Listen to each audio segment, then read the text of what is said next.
Hello, I am Dr. Steve Johnson, and welcome to REBTworks, where we discuss anything and everything having to do with rational emotive behavioral therapy. Today, I want to look at a really important topic on frustration intolerance and how we can, as REBT therapists, help our clients who are experiencing that frustration intolerance. First, frustration intolerance is, within REBT, considered to be an irrational belief.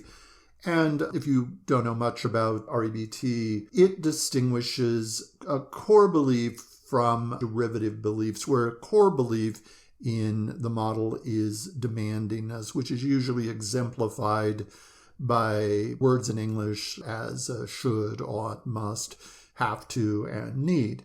In addition to that core demandingness, there are associated beliefs called derivatives that can be added to the core beliefs. Those include awfulizing, or what CBT would call catastrophizing, frustration intolerance, which we'll cover today, and then global negative rating of self, others, life, world, or even our psychological processes. I want to look at the heart of frustration intolerance, which is the belief that we need comfort.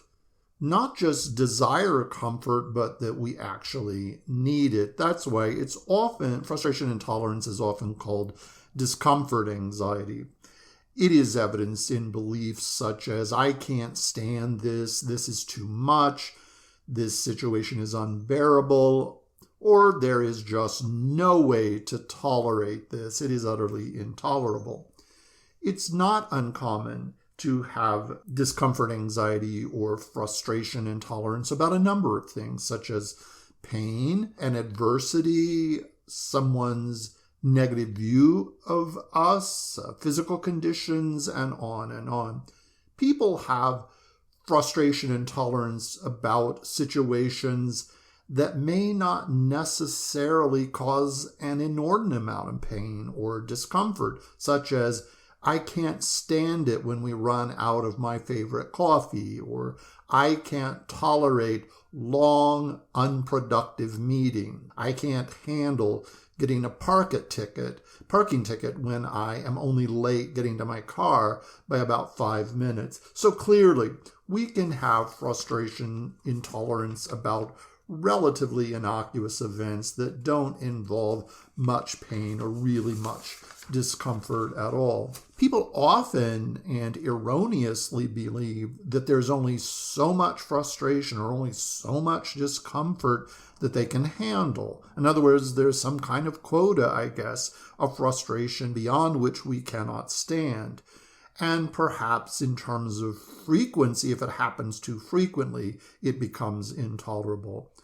Well, what can we REBT therapists do to help clients? 1, differentiate what may sound like frustration intolerance from actual frustration intolerance.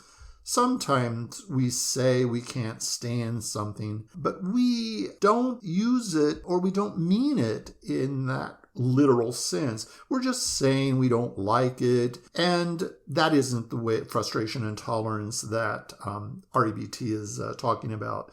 What we need to do is find out what the client means by those words, I can't stand it, so that you aren't overreacting to the words rather than the reality of what they mean. We can help the client in several different ways, one of which is cognitively. And if it indeed is true frustration intolerance that they're experiencing, one is to have the therapist challenge the client to come up with actual proof that the client can't stand that particular situation or event that they're talking about. Well, of course they can't, because they are actually in the moment standing it. They just may be making themselves miserable about it, but they're standing it. So the goal with this cognitive approach is to help the client see that while they don't like a situation, they could actually stand it. Albert Ellis himself pointed out that clients often demand that they not be inconvenienced, or they demand that they not be uncomfortable, or demand that they not be denied something that they really, really want, or often they will say that they need, even though it's not a need, it is a want. Well, Dryden, DiGiuseppe, and Noonan developed a cognitive approach which is interesting, and that is called the terrorist dispute. And the terrorist dispute goes something like this, and this is a variation on what they've talked about in the Practitioner's Guide. The client might say, I can't stand having to drive around for more than 10 minutes looking for a parking spot. And the therapist might say, so you think that is utterly intolerable? And the client might say, yeah, sure, of course it is. And then the therapist say, let's see, do you love your family? And the client goes, yeah, well, of course. And the therapist, well, let's imagine a group of terrorists capture your family and hold them at ransom. And they also happen to demand that you must drive around the parking lot looking for a spot for 15 minutes, looking for that parking spot. If you do it, they will release your family. If you don't, they will keep the family forever. Therapists might say, well, would you drive around the parking lot for 15 minutes? And the client goes, of course. But you told me that driving around the parking lot looking for a space for even 10 minutes was intolerable. But you're willing to do it for even longer amount of time? Is it really intolerable?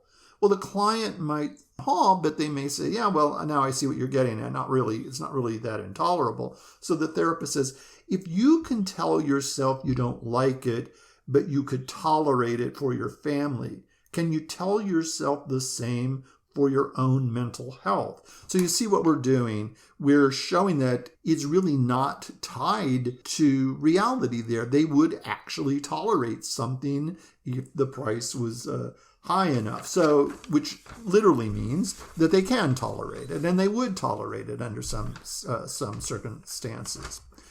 There's also what's called the experiential dispute that would involve having the client stay in a situation, actually a safe situation, but one in which the client says is intolerable. So stay in that situation for a longer period of time than normally, and focus on the part of the situation the client finds intolerable, but to have them stand it. Let's say, for example, if the client says they can't stand being in a messy room, have them sit in a messy room for a particular amount of time, beyond which the client says they can't tolerate it, and while they're there, dispute the irrational beliefs that come up, or maybe come up with a short, helpful alternative statement that they could tell themselves, something that's adaptive rather than I can't stand it. Or let's say they can't stand being in a boring meeting, and so you have them sit there and dispute any thought that may be coming up, or again, develop a short phrase that would get them over the hump about that, some adaptive phrase. Or the same maybe with the bad movie. So you see the theme here. That we take whatever they say that they couldn't stand and have them stay in that situation for a longer period of time, practicing the skills they've used in REBT to dispute any of the irrational beliefs that might come up, or to use a short adaptive phrase. You might say, well, why is it even important to overcome frustration and tolerance? Because Albert Ellis said that 99% of the population experiences frustration tolerance, and that's probably closer to 100%. Well, there are good reasons for getting a grip on frustration and tolerance and to change it to high frustration tolerance. Because without frustration tolerance, we can do a better job of achieving very difficult but valued goals. If we have frustration and tolerance, we might sabotage attaining our goals if we think this is just too complicated or too much, or we can't stand it. It will also help in manage procrastination and try to overcome the procrastination that we often have about doing an unpleasant task. Having a grip on frustration and tolerance could help us do something, or help the client do something that they've been avoiding doing for some time. or talk to a friend about something the two of them that could change to improve the relationship. So there's all kinds of benefits in all the different domains of life that improving or eliminating frustration intolerance and developing high frustration intolerance could help. High frustration intolerance is associated with greater ability to achieve desired life goals and live out one's cherished values. Thank you so much. I hope you found this helpful, and please subscribe to this channel so that you can get notifications about any upcoming such short presentations. Thank you and have a good day.